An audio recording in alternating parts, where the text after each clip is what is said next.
জলবায়ু পরিবর্তনে ঋতু বৈচিত্র্যে ভয়াবহ ছন্দপতন, গ্রীষ্মের প্রচণ্ড খরতাপে পুড়ছে দেশ। ৩ দিন হিট অ্যালার্ট জারি। চুয়াডাঙ্গায় তাপমাত্রা ঠেকেছে ৪১ ডিগ্রিতে। বিএনপির বিরুদ্ধে কোনো মামলায় রাজনৈতিক নয়, অগ্নিসন্ত্রাসের ৬০ লাখ গ্রেফতারে দাবি মিথ্যা কান্না ছাড়া কিছুই নয়। কৃষক লীগের প্রতিষ্ঠা বার্ষিকীতে প্রধানমন্ত্রী। সিন্ডিকেট চক্রের খপ্পরে ভোজ্য তেল, আগের কেনা সয়াবিন তেল বিক্রি হচ্ছে নতুন বাড়তি দরে। বাজারে আলু ও পেঁয়াজের ঝাঁজ, মরার ওপর খাড়ার ঘা ভোক্তার।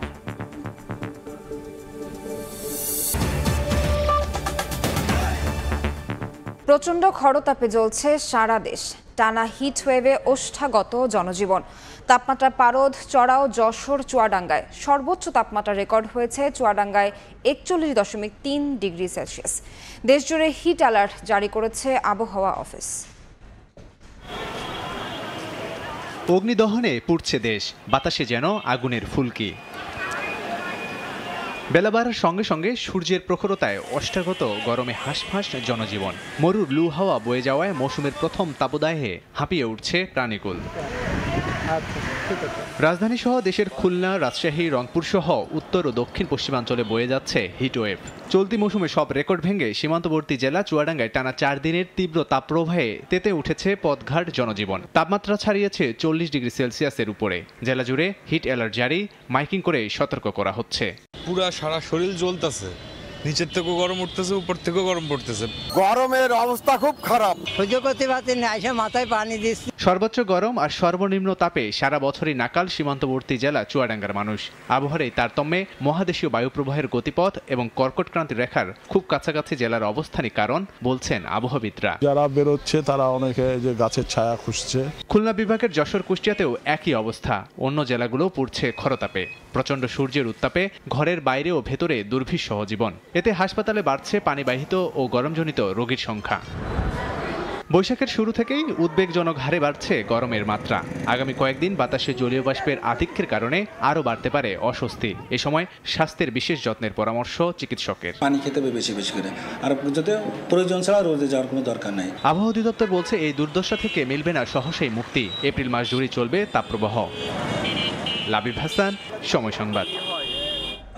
আওয়ামী লীগ প্রতিশোধ পরায়ণ নয় উল্লেখ করে প্রধানমন্ত্রী শেখ হাসিনা বলেছেন, বিএনপির বিরুদ্ধে কোনো মামলাই রাজনৈতিক নয়, সেগুলো অগ্নিসন্ত্রাস আর অপরাধের। ৬০ লাখ নেতাকর্মী গ্রেফতারের যে দাবি দলটি করছে তা মিথ্যা কান্না ছাড়া আর কিছুই নয়।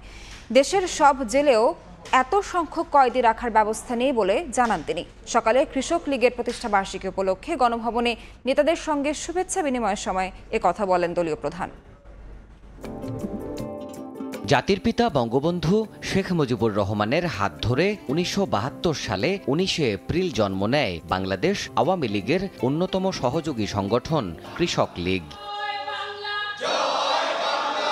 প্রতিষ্ঠার ৫১ পেরিয়ে ৫২তে পদার্পণের দিনটি স্মরণীয় করে রাখতে সংগঠনের নেতারা শুক্রবার সকালে যান গণভবনে। আওয়ামী লীগ সভাপতি শেখ হাসিনার সঙ্গে শুভেচ্ছা বিনিময় করেন সংগঠনটির কেন্দ্রীয় নেতারা। সংক্ষিপ্ত বক্তব্য রাখেন প্রধানমন্ত্রী। তিনি বলেন, পরিকল্পিতভাবে দেশের উৎপাদন ব্যবস্থা স্বনির্ভর করে তোলা হচ্ছে। বাস্তবতা দেখে সমালোচনার আহ্বান শেখ হাসিনার। যারা নুন ভাত জোগাড় করতে পারতো না, বা তারা এখন মাছ, মাংস, ডিম, মুরগির কথা যে বলে, এটাও তো একটা উন্নয়ন। কত ধাপ মানুষ উপরে উঠে গেছে। আওয়ামী লীগ প্রধানের বক্তব্যে আসে রাজনৈতিক পরিস্থিতি। তিনি বলেন, সরকারি দল প্রতিশোধ পরায়ণ হলে টিকতেই পারত না বিএনপি। আজকে তারা চিৎকার করে তাদের উপর নাকি অত্যাচার। কি অত্যাচার হচ্ছে তাদের? ওদের মধ্যে কোনো মামলা তো পলিটিক্যাল মামলা না, প্রত্যেকটা মামলা হচ্ছে অগ্নিসন্ত্রাসের মামলা। আমরা প্রতিশোধ নিতে ব্যস্ত থাকিনি, আমরা আমাদের সব শক্তি মেধা লাগাচ্ছি দেশের মানুষের উন্নয়নে। সম্প্রতি ৬০ লাখ নেতাকর্মী জেলবন্দি নিয়ে বিএনপির দাবি দাওয়া নাকচ করে দেন সরকার প্রধান। রায় মিথ্যা কান্নাকাটি করবে, সব জায়গায় বলেছে ৬০ লক্ষ লোক নাকি গ্রেপ্তার। তো ঠিক ৬০ লক্ষ তো আমাদের ধারণ ক্ষমতাও নেই জেলে। তারপর যদি বাদ দিয়ে যতজন ধারণ ক্ষমতা, যত জেলে আছে যারা, তার মানে তারা সবাই বিএনপির ক্রিমিনাল। এটাই তো তারা বলতে চাচ্ছে। তার মানে এই বাংলাদেশের যত অপরাধ, সে অপরাধের সবই করে বিএনপি। প্রযুক্তি আর জ্ঞানের মিশেলে আধুনিক কৃষি ব্যবস্থা গড়ে তুলতে শিক্ষিত প্রজন্মকে এগিয়ে আসার আহ্বান বঙ্গবন্ধু কন্যা শেখ হাসিনার। লেখাপড়া শিখে মাঠে যেতে হবে, কাজ করতে হবে, ফসল ফলাতে হবে। দেবাশিস রায়, সময় সংবাদ, ঢাকা। প্রতিশোধের খেলায় মেতে উঠেছে সরকার, অভিযোগ বিএনপি নেতাদের। সরকার পতন না হওয়া পর্যন্ত আন্দোলন চালিয়ে যাওয়ার হুঁশিয়ারিও দেন তারা। এদিকে আওয়ামী লীগ সাধারণ সম্পাদক ওবায়দুল কাদের বলেছেন, আন্দোলনে ব্যর্থ বিএনপির রাজনৈতিক ভবিষ্যৎ নেই। কৃষক লীগের প্রতিষ্ঠাবার্ষিকীর আলোচনা শুরুতেই সহযোগী সংগঠনটির কার্যক্রম নিয়ে টিপ্পনী কাটেন আওয়ামী লীগের সাধারণ সম্পাদক ওবায়দুল কাদের। বলেন, ধানমন্ডি, বনানী, গুলশান, বাড়িধারার মতো অভিজাত এলাকা ছেড়ে গ্রামমুখী হতে হবে কৃষক লীগকে। গুলশান শাখা, বাড়িধারা শাখা, এসবের কোনো প্রয়োজন আছে বলে আমি মনে করি না। এরপর সমসাময়িক রাজনীতির নানা ইস্যু নিয়ে কথা বলেন ওবায়দুল কাদের। বিএনপির রাজনীতির সমালোচনা করে ওবায়দুল কাদের বলেন, পথহারা পথিকের মতো দিশেহারা দলটি। দলের ভবিষ্যৎ নিয়েও হতাশ নেতাকর্মীরা। বাংলাদেশকে নিয়ে কোথায় কোথায় ফখরুল বলে মহাবিপদ, মহাবিপদে আছে বিএনপি। নেতা লন্ডনে, কর্মীরা হতাশ। কি করবে? হাল ধরার কেউ নেই। বিএনপি নেতাদের অভিযোগ, প্রতিশোধের খেলায় মেতে উঠেছে সরকার। রাজনৈতিক প্রতিহিংসার কারণে নেতাকর্মীদের ওপর মামলা, হামলা আর নির্যাতন করা হচ্ছে। শুক্রবার জাতীয় প্রেস ক্লাবের সামনে গ্রেফতার নেতাকর্মীদের মুক্তির দাবির মানববন্ধনে একথা বলেন তারা।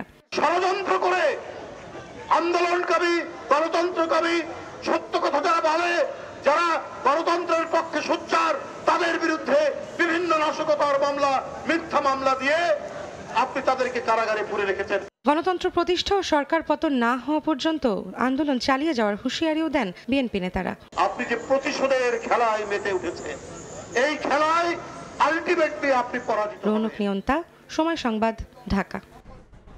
মিয়ানমারের চলমান অভ্যন্তরীণ সংঘাতের জেরে দেশটির বর্ডার গার্ড পুলিশ বিজিপির আরও 13 সদস্য বাংলাদেশে পালিয়ে এসেছে।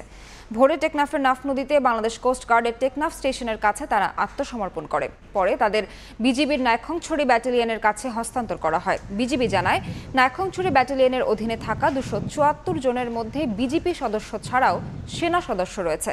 এর আগে ফেব্রুয়ারির শুরুতে কয়েক দফায় বাংলাদেশে আশ্রয় নিয়েছিলেন 330 জন। পরে 15 ফেব্রুয়ারি তাদের মিয়ানমারে ফেরত পাঠানো হয়।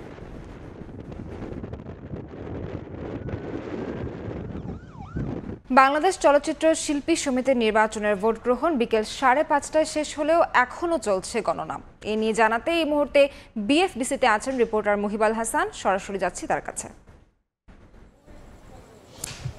সারাদিন ব্যাপী ভোট উৎসব চলছে। তারকা শিল্পীরা কিন্তু সকাল 9:30 থেকে বিকাল 5টা পর্যন্ত, 5:30 পর্যন্ত ভোট দিয়েছেন এবং ভোট দেওয়ার পরে এখন যে ভোট গণনা চলছে, তার আগে ভোট যে শিল্পীরা দিয়েছেন সেটির বাছাই প্রক্রিয়া এখন পর্যন্ত চলছে। সেই প্রায় 3 ঘন্টা বন্ধ রাখার পর ভোট বাছাই চলছে। এলইডি স্ক্রিনের মাধ্যমে সেটি দেখানোও হচ্ছে।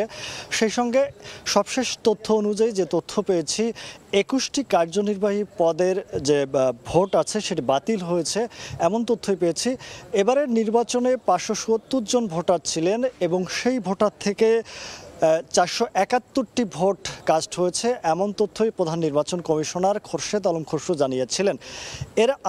এর আগেরবার যে নির্বাচন অনুষ্ঠিত হয়েছিল সে সময় যে উত্তেজনা দেখেছিলাম বিএফডিসিতে, সেটি কিন্তু এবছর নেই। তবে শিল্পীরা শান্তিপূর্ণ সুষ্ঠুভাবে নির্বাচন ভোট প্রদান করেছেন, সেটি কিন্তু আমরা দেখেছি। পাশাপাশি এবারে অনেক তারকা শিল্পী যেমন চিত্রনায়িকা শাবনূর, সুচন্দা, ববিতা, চম্পা, অনেক অসংখ্য তারকারাই কিন্তু এবারে নির্বাচনে ভোট দিয়েছেন।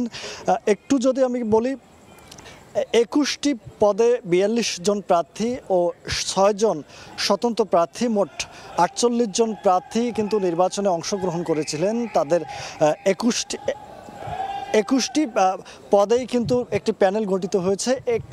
একটি প্যানেলে রয়েছেন মিশা সওদাগর ও মনোয়ার হোসেন ডিপজল, আরেকটি নিপুণ আক্তার ও মাহমুদ কলি।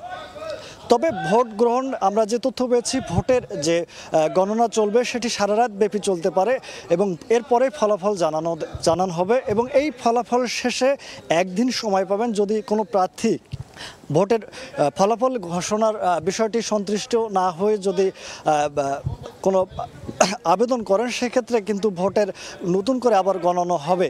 তো বিএফডিসি থেকে এই ছিল আমার কাছে সর্বশেষ।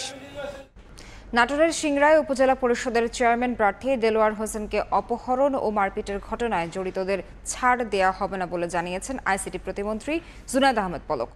মন্ত্রীর আত্মীয় স্বজন বলে কেউ ছাড় পাবে না বলেও জানান তিনি। রাজনৈতিক কারণে হামলার শিকার হয়েছে, সেই কারণে আমি আমার দায়িত্ব বলে মনে করেছি যে দ্রুত ছুটে আসা এবং তার কোনো সমস্যা আছে কিনা, তার কোনো প্রয়োজন আছে কিনা আরও আশ্বস্ত করা যে মাননীয় প্রধানমন্ত্রী জননেত্রী শেখ হাসিনা উনি নিজে এই বিষয়টি খোঁজ খবর রাখছেন। উনি নিজে যে কঠোর সিদ্ধান্ত দিয়েছেন আমাদের কেন্দ্রীয় আওয়ামী লীগের সাধারণ সম্পাদকের মাধ্যমে যে এই উপজেলা নির্বাচনে কোনো সংসদ সদস্য বা কোনো মন্ত্রী কারো কোনো আত্মীয় স্বজন বা কারো কোনো ব্যক্তিগত পছন্দ অপছন্দের কোনো প্রার্থী কোনো বিশেষ কোনো সুযোগ সুবিধা পাবে না। ভারতের নির্বাচনের খবর। ভারতের লোকসভা নির্বাচনের প্রথম দফায় ভোট গ্রহণ শেষ হয়েছে। শুক্রবার স্থানীয় সময় সকাল 7টা থেকে শুরু হওয়া ভোট চলে সন্ধ্যা 6টা পর্যন্ত। সারা দেশে শান্তিপূর্ণ ভোট হলেও বিশৃঙ্খলার খবর পাওয়া গেছে পশ্চিমবঙ্গে। সুব্রত আচার্যের রিপোর্ট। সকাল থেকে ভোটাররা এভাবেই লম্বা লাইনে দাঁড়িয়ে তাদের গণতান্ত্রিক অধিকার প্রয়োগ করেছেন।